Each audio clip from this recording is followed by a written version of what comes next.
आज अपने करने जा रहे हैं एक्सरसाइज 13.2। एक्सरसाइज 13.2 के अंदर हमारे पास टॉपिक है, हेडिंग डालो, स्वतंत्र घटनाएं। स्वतंत्र घटनाएं, स्वतंत्र घटनाएं इंग्लिश में कहते हैं इंडिपेंडेंट इवेंट्स।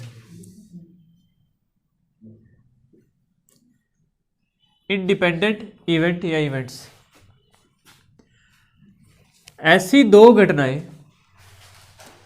कि एक अगर घटना घट रही है तो उसका प्रभाव दूसरी घटना पर ना हो, उसकी प्रायिकता का प्रभाव ना पड़े। एक घटना के घटित होने की प्रायिकता का प्रभाव दूसरी घटना के घटित होने की प्रायिकता पर ना पड़े, तो ये दोनों घटनाएं परस्पर क्या कहलाती है? स्वतंत्र घटनाएं कहलाती है। अगली बात समझ, यहाँ पे एक वर्ड यूज किया मैंने कि घटना ई के घटित होने की प्रायिकता का प्रभाव, प्रायिकता का प्रभाव घटना एफ के घटित होने की प्रायिकता पर ना पड़े। एक एग्जाम्पल से अपने समझेंगे। दो घटनाएं लेते हैं, एक घटना ई है और एक घटना एफ है। घटना ई जो है बच्चों अपने पास, घटना ई लेके चल रहे हैं कि 52 ताश के पत्तों के अंदर 52 ताश के पत्तों में से एक पत्ता निकाला गया रैंडमली, जो कि चिड़ी का पत्ता था। चिड़ी का पत्ता, ठीक है। और एफ घटना है बच्चों, हाँ जी, निकाला गया पत्ता इक्का था। इक्का चिड़ी का यानी क्लब का, और इक्का यानी एस। अब ध्यान से देखो, मैं तुमसे पूछूं कि जो ई इवेंट है उसकी प्रोबेबिलिटी बताओ कितनी आई? 1 में 52 होगी। चिड़ी के पत्ते कितने होते हैं? क्लब कितने होते हैं? 13 होते हैं। 13 में 52 कितना है बच्चों? 1/4 आया। अब मैं तुमसे पूछूं एस की प्रोबेबिलिटी कितनी होती है इक्के की? तो 4 पत्ते होते हैं, 4/52 यानी 1/13। अब ध्यान से सुन लेना मेरी बात, ध्यान से सुनो मेरी बात। अब मैं तुमसे एक क्वेश्चन पूछ रहा हूं कि तुम्हें पता था कि पहले वाला पत्ता क्या है? चिड़ी है, ठीक है।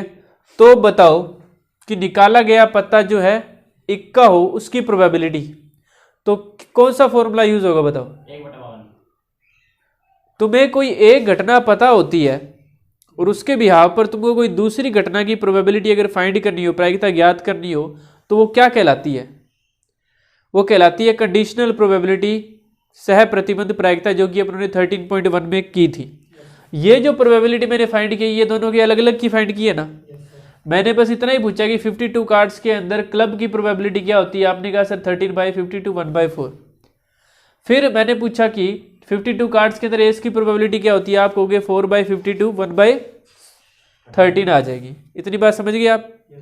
तो बच्चों, लेकिन मैं कह रहा हूं कि अब आपको पता है, पहले से ही पता है कि क्लब आने की प्रोबेबिलिटी इतनी है, तो बताओ एस आने की प्रोबेबिलिटी कितनी होगी? ठीक है। तो ये कौन सा क्वेश्चन हो गया? ये 13.1 का क्वेश्चन हो गया, जब आपको एक कंडीशन पता हो और उस बिहाफ पे दूसरी प्रोबेबिलिटी आपको फाइंड करना हो, तो वो आप लिखते हो पी ई कंडीशन एफ। उसका फॉर्मूला होता है ई इंटरसेक्शन एफ अपॉन में पी एफ, ठीक है। इसमें वैल्यू पुट करते हैं अपने, P E condition F equal E intersection F. अब ध्यान से सुनो, मुझे बताओ क्लब और एस के अंदर कॉमन कितने होते हैं? ई इंटरसेक्शन एफ बताओ कितना आया? ई इंटरसेक्शन एफ, चिड़ी का पत्ता हो इक्के का, इक्के की चिड़ी कितनी होती है? एक ही होती है। तो ई इंटरसेक्शन एफ के अंदर एक ही पत्ता आएगा, तो उसकी प्रोबेबिलिटी क्या हो जाएगी बच्चों? 1 में 52, ठीक है। तो ई इंटरसेक्शन एफ आ गया 1/52, ठीक है। और पी एफ कितना है अपने पास? सॉरी, ये ई ही लिख दिया मैंने। पी एफ कितना है? 1/13। तो पी ई कंडीशन एफ क्या आ गया? 13 से ये कट गया 4 पे 1/4। तो अगर आप ध्यान से देखो तो पी ई कंडीशन एफ किसके बराबर आ गया? पी ई के बराबर ही आ गया। किसके बराबर आ गया? पी ई के बराबर आ गया। ठीक है, अब मैं आपसे पूछता हूं कि यहां पे मैं चीड़ी की जगह, चीड़ी के पत्ते की जगह मैं कर देता हूं, चीड़ी की जगह मान लो ईंट का पत्ता कर दिया मैंने, ईंट का पत्ता, डायमंड। डायमंड की प्रोबेबिलिटी बताओ, सेम यही होगी 13/52। ठीक है, फिर इनमें कॉमन भी क्या आएगा? एक ही आएगा। फिर से अपने इस फॉर्मूले में वैल्यू पुट करेंगे, फिर से यही आ जाएगा। समझ रहे बात को? अगर मैं इस ईंट के पत्ते की जगह कुछ और कर दूं, पान का पत्ता कर दूं, पान का पत्ता यानी हर्ट, तो सेम वही, सब कुछ सेम रहेगा। तो ऐसे इवेंट यानी जो ई घटना है, क्या उसका एफ घटना पे कोई प्रभाव पड़ रहा है? कोई प्रभाव पड़ रहा है? हर बार ई कंडीशन एफ क्या आ रहा है बच्चों? सेम ही आ रहा है, वही आएगा, 1/4 ही आएगा और वो पी ई के बराबर ही हो जाएगा।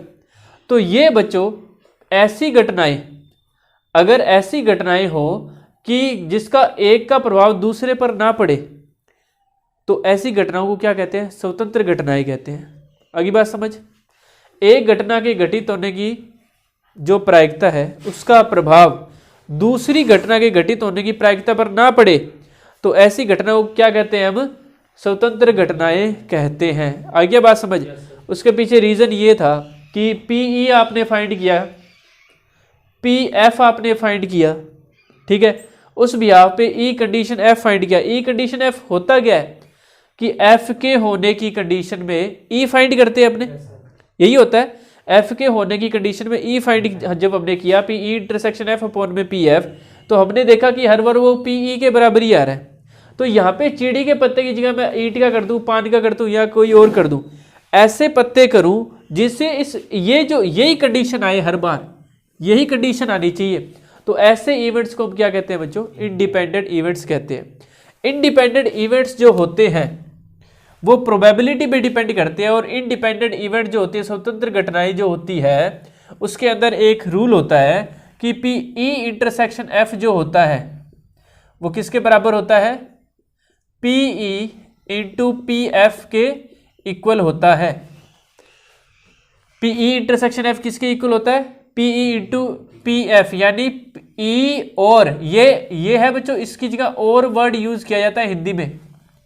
अगर आपको कभी भी लिखा होगा कि पी ई और एफ की प्रायिकता ज्ञात करो, तो वो कहेगा कि इंटरसेक्शन फाइंड करना है, इंटरसेक्शन फाइंड करना है। पी ई और एफ की कहे, साथ में कह दे कि वो घटनाएं कैसी है? स्वतंत्र घटनाएं भी है। तो इस कंडीशन में P E into P F के बराबर आएगा ई इंटरसेक्शन एफ। कब? जब ई और एफ परस्पर कैसी घटनाएं हो? स्वतंत्र घटनाएं हो, स्वतंत्र घटनाएं हो। उस कंडीशन में पी ई इंटरसेक्शन एफ किसके बराबर आएगा? P into P F. अगर तीन घटनाएं हैं, ए और बी और सी, तीनों घटनाएं आपस में स्वतंत्र है, तो P A intersection B intersection C किसके बराबर आ जाएगा? P into P B into P C के बराबर। इसे कहते हैं प्रायिकता का गुणन नियम, multiplicative property of probability, multiplication property of probability भी कह सकते हैं। अगली बात समझ। तो ये है इंडिपेंडेंट इवेंट की कंडीशन में। अब बात करते हैं mutually exclusive events. Mutually exclusive event, परस्पर अपवर्जी घटनाएं, कल भी बताया था मैंने। परस्पर अपवर्जी घटनाएं कौन सी होती है? जिनके अंदर कॉमन एलिमेंट कुछ ना हो। ई इंटरसेक्शन एफ क्या होता है? फाई। अब ध्यान से सुनो, यहां पे एक मल्टीपल चॉइस का क्वेश्चन है। स्वतंत्र घटनाएं जो होती है वो तो प्रोबेबिलिटी पे डिपेंड करती है, जबकि म्यूचुअली एक्सक्लूसिव इवेंट जो है वो सिर्फ दोनों सेट पे डिपेंड करता है, दोनों घटनाओं पे डिपेंड करता है। क्यों? स्वतंत्र घटनाएं तो क्या कहती है कि उनकी प्रोबेबिलिटी के ऊपर कोई फर्क नहीं पड़ना चाहिए, एक की प्रोबेबिलिटी का दूसरी की प्रोबेबिलिटी पर कोई फर्क नहीं पड़ना चाहिए। अगर फर्क पड़ेगा तो क्या हो जाएगा, वो उसे कहेंगे कंडीशनल प्रोबेबिलिटी, वो 13.1 में क्वेश्चन चला जाएगा। ठीक है, ये रूल लग जाएगा अपने पास। ठीक है, तो अगर वो कैसी है, स्वतंत्र है, तो ई इंटरसेक्शन एफ किसके इक्वल आ जाएगा, पी इंटू पी एफ के।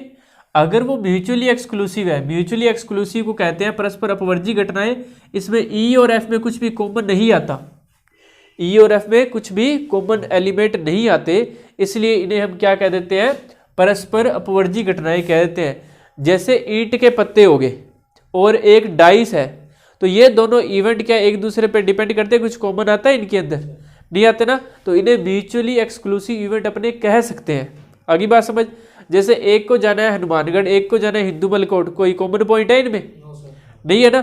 एक को जाना है हनुमानगढ़, एक को जाना है लालगढ़, तो कोई कॉमन है? लालगढ़ तक कॉमन है ना, तो वो डिपेंडेंट है एक तरीके से, कंडीशनल है उसके अंदर, जबकि अलग अलग जाएंगे उसमें कुछ भी कॉमन नहीं है। तो ई इंटरसेक्शन एफ क्या है, फाई है, ई इंटरसेक्शन एफ फाई है। इसलिए बच्चों म्यूचुअली जो एक्सक्लूसिव होती है ना, उनकी जो प्रोबेबिलिटी है वो कितनी होती है, 0 होती है। अगली बात समझ, ये म्यूचुअली एक्सक्लूसिव की है, परस्पर अपवर्जी घटनाएं हैं, तो उसकी इंटरसेक्शन की प्रोबेबिलिटी क्या हो जाएगी, 0 हो जाएगी। अगर इंटरसेक्शन कुछ आ ही नहीं रहा, अगर इंटरसेक्शन कुछ नहीं आ रहा, तो आपके पास एक फॉर्मूला था, A union B, P A plus में P B minus P A intersection B होता था। अगर ये म्यूचुअली एक्सक्लूसिव है, पहला केस लेते हैं अपवर्जी वाला, अपवर्जी के अंदर म्यूचुअली एक्सक्लूसिव में ई इंटरसेक्शन एफ क्या होगा, 0 हो जाएगा, प्रोबेबिलिटी 0 हो जाएगी। तो ए यूनियन बी किसके बराबर आ जाएगा, P A plus P B के। अगर वो बच्चों इंडिपेंडेंट इवेंट है, फिर किसके बराबर आ जाएगा, स्वतंत्र घटनाएं हैं, तो क्या होगा, स्वतंत्र घटनाएं हैं, तो पी ए यूनियन बी किसके बराबर आएगा, पी ए प्लस में P B minus P A into P B. समझ रहे हो ना बात को, A union B, P A plus P B, लेकिन ए इंटरसेक्शन बी किसके बराबर है बच्चों, दोनों के मल्टीप्लाई के बराबर है। इसलिए ये हमारे पास क्या बन जाएगा, फॉर्मूला बन जाएगा स्वतंत्र घटनाओं की कंडीशन में। यूनियन जो है, यूनियन, इसको हिंदी में बोला जाता है या, क्या बोला जाता है, या। इंटरसेक्शन है, इसको हिंदी में बोला जाता है और, हिंदी में बताया है, इंग्लिश में बोलूंगा तो ये वाला और हो जाएगा, और इसे सॉरी हिंदी में अगर बोलूंगा तो ये वाला हो जाएगा, सॉरी इंग्लिश में बोलूंगा तो और ये एंड लिखा जाएगा। इंटरसेक्शन को इंग्लिश में एंड लिखा जाता है, यूनियन को इंग्लिश में और लिखा जाता है, लेकिन तुम हमेशा हिंदी वाले याद रखो, कभी कंफ्यूजन नहीं होगी। या का मतलब यूनियन, तो और का मतलब इंटरसेक्शन, या यूनियन, बस या यूनियन याद रह गया तो इसका मतलब ये होता ही है, ये आप नोट कर लीजिए। पहला क्वेश्चन है बच्चों, पी ए दे रखा है 3/5, पी ए दे रखा है आपको 3/5, पी बी दे रखा है बच्चों 1/5। वो कह रहा है ए और बी स्वतंत्र घटनाएं हैं। We are given that A and B are independent events, independent events. तो पी ए इंटरसेक्शन बी किसके बराबर होगा बच्चों, अगर इंडिपेंडेंट है तो P A into P B के बराबर, यानी 3/5 इंटू 1/5 कितना हो गया, 3/25।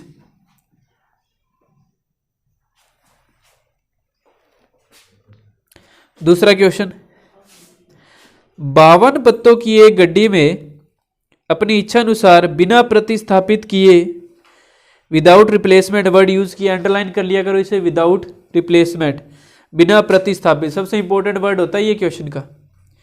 2 पत्ते निकाले गए हैं दोनों पत्तों के काले रंग का होने की प्रायिकता ज्ञात करो। देखो बच्चों 52 पत्ते हैं, 2 कार्ड निकाले गए हैं, 2 पत्ते निकाले हैं, और यहां पर एक वर्ड यूज किया बच्चों, उसने बिना प्रतिस्थापन। बिना प्रतिस्थापन का मतलब है विदाउट रिप्लेसमेंट। देखो बच्चों विदाउट रिप्लेसमेंट का मतलब है कि उसको अंदर नहीं रखा, उसने अंदर नहीं रखा। विदाउट रिप्लेसमेंट का मतलब क्या है कि 2 कार्ड वो निकालना चाहता है, लेकिन पहले वाले कार्ड को निकालने के बाद वो अंदर नहीं रख रहा, उसके अंदर उसको साइड में रख देता है। तो पहली बार जब ब्लैक फाइंड करेगा तो 26/52, और दूसरी बार जब करेगा तो 25/51। ठीक है, तो 26 एकम 26, 26 दूना 52, एक को 25 से किया 25, और 51 दूना 102। तो बिना प्रतिस्थापन का मतलब या विदाउट रिप्लेसमेंट का मतलब है कि वो दोबारा से अंदर उसे नहीं रख रहा पत्ते को। ठीक है क्या? तीसरा पढ़ो।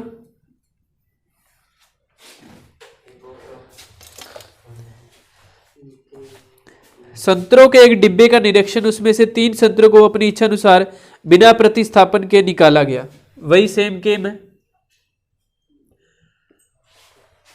यदि तीनों निकाले गए संतरे अच्छे हों तो डिब्बे को बिक्री के लिए स्वीकार किया जाता है, अन्यथा अस्वीकार किया जाता है। 15 संतरे हैं, टोटल 15 संतरे बचे, जिनमें से 12 अच्छे हैं और 3 खराब है। तो पहले बात करते हैं गुड, कितने हैं? 12, और बैड कितने हैं बच्चों? 3, टोटल 15 हो गए। बिकेगा कब संतरा? जब वो अच्छा होगा। ठीक है, और 3 संतरे निकाले हैं, तो आपको यहाँ पे जो मैं पीई लिख रहा हूँ ना, इसके पैर में वो पूरी लाइन लिख देना, 3 ऑरेंज ड्रॉन विदाउट रिप्लेसमेंट। ठीक है, 3 संतरे बिना प्रतिस्थापन के निकाले गए। ठीक है, तो पहली बार जब संतरा निकालेगा, अच्छे वाला ही चाहिए ना उसे, तो 12/15, फिर आ जाएगा बच्चों 11/14, फिर आ जाएगा 10/13। ये कैलकुलेशन कर लेते हैं। 3 के पाड़े से ये 4 पे, ये 5 पे, 5 के पाड़े से ये 2 पे, 2 के पाड़े से ये 7 पे। तो पीई आ गया बच्चों अपने पास 11 चौके 44, 13 7 91। ठीक है, नेक्स्ट पढ़ो।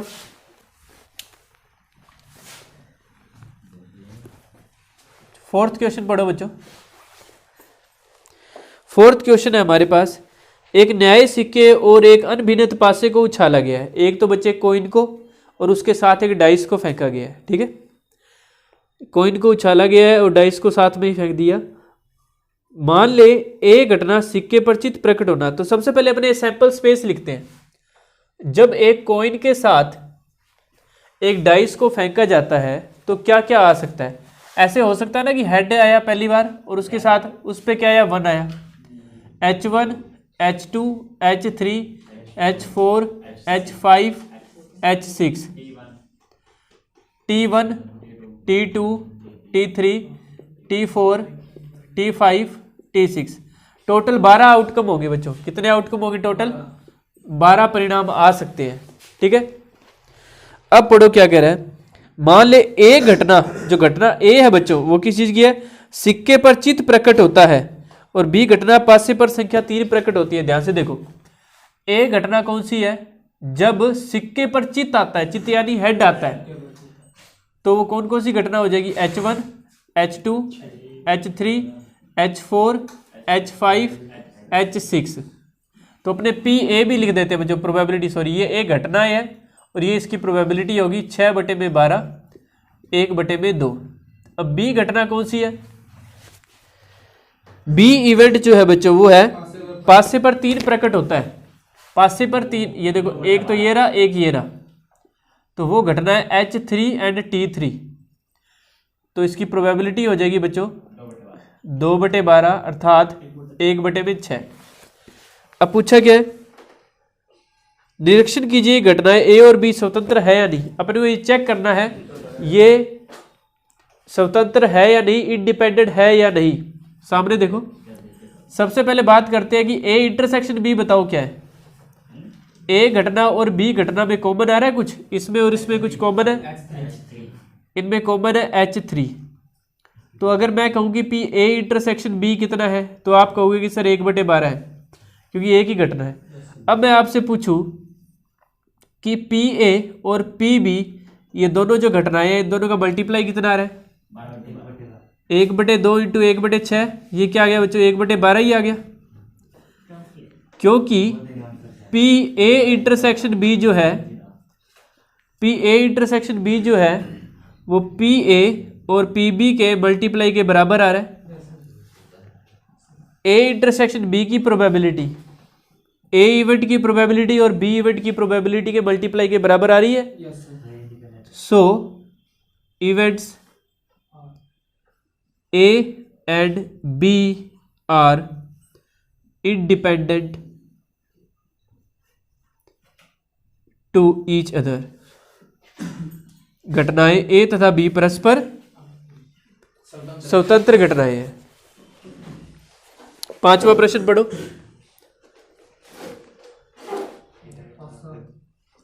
पांचवा प्रश्न है बच्चों, एक पासे पर 1 2 3 लाल रंग से और 4 5 6 हरे रंग से। एक तो बच्चों रेड कलर से लिखा हुआ है क्या? 1 2 3, और ग्रीन कलर से क्या लिखा हुआ है? 4 5 6। ठीक है, इस पासे को उछाला गया तो क्या क्या आ सकता है? देखो ध्यान से सुनो, R1 R2 R3 G4 G5 G6। अब देखो बच्चों, मान ले एक घटना संख्या सम आने की है। एक घटना क्या है बच्चों? जो इवन नंबर आए, यानी कि R2 G4 G6। तो पी ए कितना आ गया बच्चों? 3/6 यानी कि 1/2। और बी घटना किस चीज की है? बी घटना संख्या लाल रंग से लिखी गई है। बी घटना है बच्चों जब रेड कलर से लिखा गया था, R1 R2 R3। P B आ गया बच्चों 3/6 1/2। इसमें भी सेम ही पूछा है क्या? तो अपने P A intersection B check करते हैं। ए और बी में कोई कॉमन एलिमेंट है? R2 है बच्चे, R2। तो R2 की प्रोबेबिलिटी होगी 1/6। टोटल तो 6 ही है। ठीक है, तो बच्चे P A into P B कितना आया? पी ए है 1/2, पी बी है बच्चों 1/2, ये आ गया 1/4। क्योंकि P A intersection B not equal है बच्चों किसके? P A into P B के, इसलिए ये परस्पर अपवर्जी घटनाएं नहीं है, सॉरी परस्पर स्वतंत्र घटनाएं नहीं है। ठीक है, तो ये कंप्लीट हो गया। ठीक है, इंडिपेंडेंट नहीं है ये। 6th पढ़ो। छठा है बच्चों अपने पास, पी ई दे रखा है 3/5। पी ई है बच्चों 3/5। पी एफ है 3/10। पी ई इंटरसेक्शन एफ है 1/5। पूछा है ई और एफ स्वतंत्र है या नहीं। ई इंटरसेक्शन एफ तो दे ही रखा है, P E into P F find कर लेते हैं। P E into P F, तो 3/5 इंटू 3/10, तो ये आ गया बच्चे 9/50। ये आ गया 9/50। ठीक है, और ये क्या आ रहा था बच्चों? E intersection F 1/5। तो ये भी सेम यही लाइन लिख देना और कह देना कि नहीं है। ए और बी की जगह ई और एफ लिख देना। ठीक है, आगे बात समझ। तो ये 6 क्वेश्चन कंप्लीट हो गए, इन्हें आप नोट कर लीजिए। 7th क्वेश्चन पढ़ो बच्चों, इंपॉर्टेंट लगाओ 7 नंबर पे। 7वें क्वेश्चन में इंपॉर्टेंट लगा लो, ध्यान से सुनो। ए और बी ऐसी घटनाएं दी गई है कि पी ए दे रखा है बच्चों 1/2। पी ए कितना है? 1/2। और ए यूनियन बी कितना दिया है बच्चों? 3/5। और पी बी कितना दिया है बच्चों? Equal small p। ठीक है, हमें p का मान ज्ञात करना है, फाइंड करनी है बच्चों वैल्यू ऑफ p। लेकिन केस है हमारे पास, कंडीशन दे रखी है। फर्स्ट कंडीशन है हमारे पास कि ये म्यूचुअली एक्सक्लूसिव इवेंट्स है, परस्पर अपवर्जी घटनाएं हैं, परस्पर अपवर्जी घटनाएं।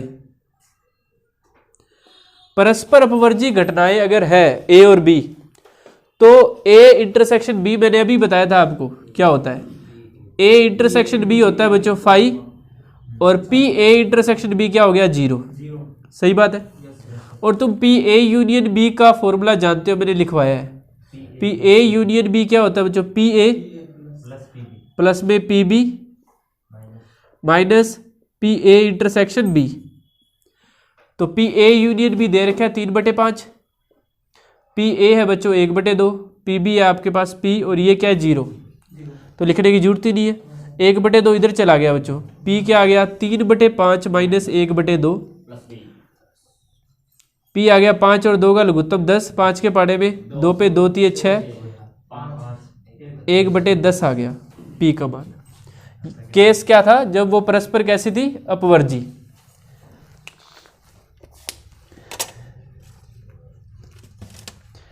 केस सेकंड क्या है, इंडिपेंडेंट है क्या?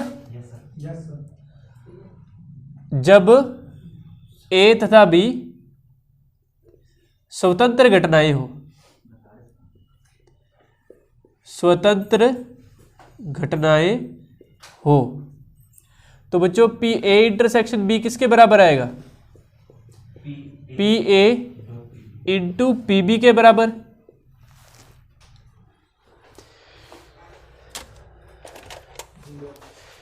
तो सेम वही फॉर्मूला लगाते हैं ए यूनियन बी का। पी ए यूनियन बी क्या होगा बच्चों, पी ए प्लस में P B minus P A intersection B.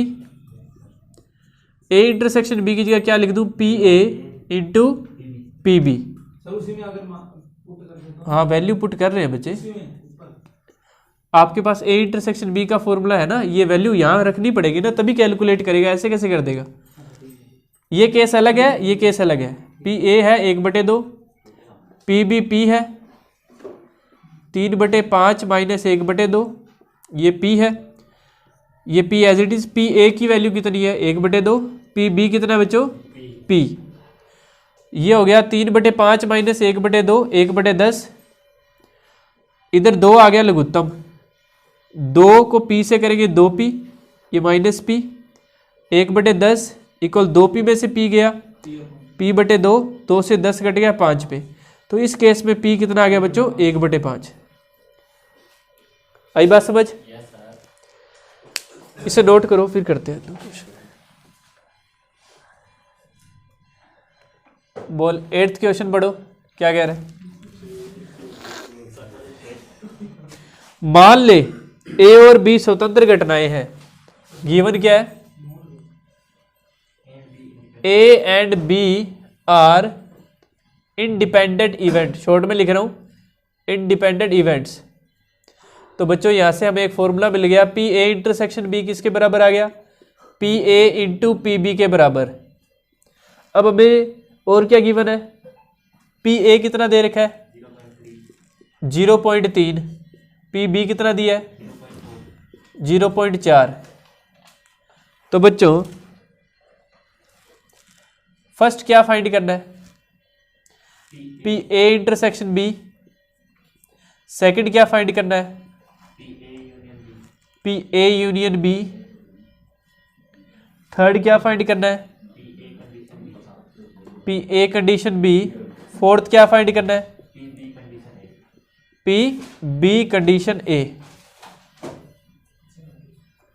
सामने देखो एक बार, ए और बी स्वतंत्र घटनाएं हैं, A and B are independent events. A और बी यदि स्वतंत्र घटनाएं हैं बच्चों, तो P A intersection B P A into P B के बराबर। तो पी ए इंटरसेक्शन बी किसके बराबर, P A into P B, अर्थात 0.3 इंटू 0.4, ये हो गया 0.12, 4 3 12। ठीक है, ए यूनियन बी का फॉर्मूला मैंने लिखवाया था आपको, P A plus P B minus P A intersection B. P A है बच्चों 0.3, पी बी है बच्चों 0.4, ए इंटरसेक्शन बी निकालिया 0.12, 0.3 और 0.4 0.7, 0.7 हो गया ये। 0.7 का मतलब 0.70, 0.70 में से 0.12 जाएगा 0.58, कितना आएगा 0.58, 0.70 में से 0.12 जाएगा तो उसके अंदर से 0.58 बचेगा। अगली बात समझ। ए कंडीशन बी का फॉर्मूला होता है P A intersection B upon में P B. A intersection B कितना निकाला है 0.12 अपॉन में पी बी है 0.4। तो इसको जब आप पॉइंट उड़ाओगे 12/4, ये जब पॉइंट उड़ेगा तो बटे में 100 आएगा, ये जब पॉइंट उड़ेगा तो ऊपर 10 जाएगा, 0 से 0 कट गया, 4 से ये कट गया 3 पे, तो ये आ गया 0.3। P B condition A same वही formula, A intersection B upon में अब पी ए आ जाएगा, ठीक है। ए इंटरसेक्शन बी 0.12 बटे में आ जाएगा 0.3, पी ए 0.3, तो ये आ जाएगा 0.4। कितना आ जाएगा 0.4। तो ये 8th क्वेश्चन के चारों पार्ट बच्चों कंप्लीट हो चुके हैं, इसे नोट कीजिए। 9 नंबर क्वेश्चन पढ़ो। पी ए कितना दे रखा है 1/4, पी बी कितना है 1/2, पी ए इंटरसेक्शन बी क्या है 1/8।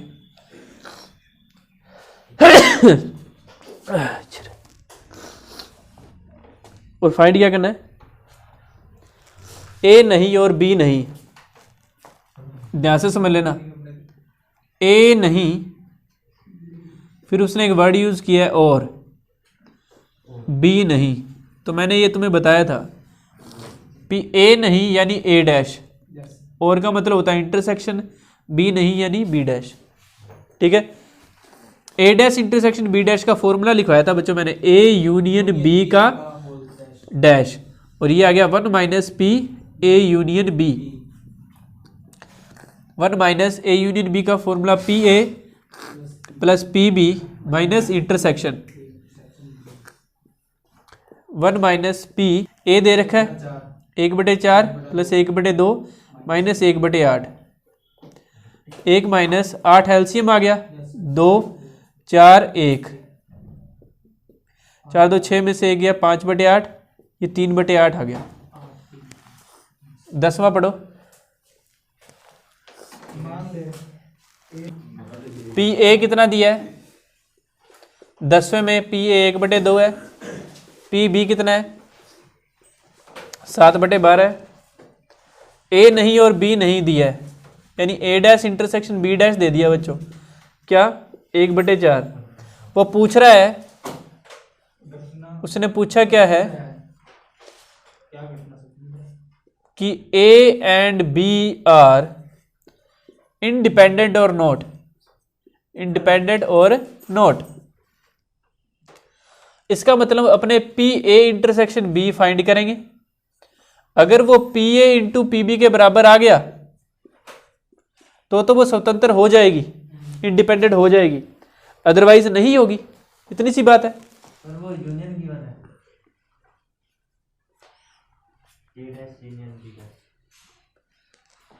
पक्की बात है। और लिखा है ना, इंग्लिश मीडियम में और लिखा है क्या, हिंदी मीडियम में और लिखा है। 1 मिनट रुको, सही लिखा है। मैं चेक कर लेता हूँ, फाइंड कर लेंगे उसके बाद देख लेते हैं क्या। हाँ हाँ, अपने को ए इंटरसेक्शन बी फाइंड करना है, यहाँ पे यूनियन है बच्चों, यूनियन लेके चल रहा हूँ एक बार मैं, तभी इंटरसेक्शन आएगा। ध्यान से देखो, P A dash union B dash का फॉर्मूला बताओ। P A dash intersection union B dash क्या होता है, पी ए इंटरसेक्शन बी का डैश 1/4, इसका फॉर्मूला होता है 1 minus P A intersection B 1/4। तो पी ए इंटरसेक्शन बी किसके बराबर आ गया, ये इधर 1 - 1/4 यानी 3/4 आ गया। और P A into P B भी फाइंड कर लेते हैं, ये इक्वेशन 1 आ गई। P A into P B आया बच्चों 1/2 इंटू 7/12, ये 7/24 आ गया। तो इक्वेशन 1 और 2 से we have P A intersection B not equal है P A into P B के बराबर, so they are not independent events. आगे बात समझ, इसे नोट करो।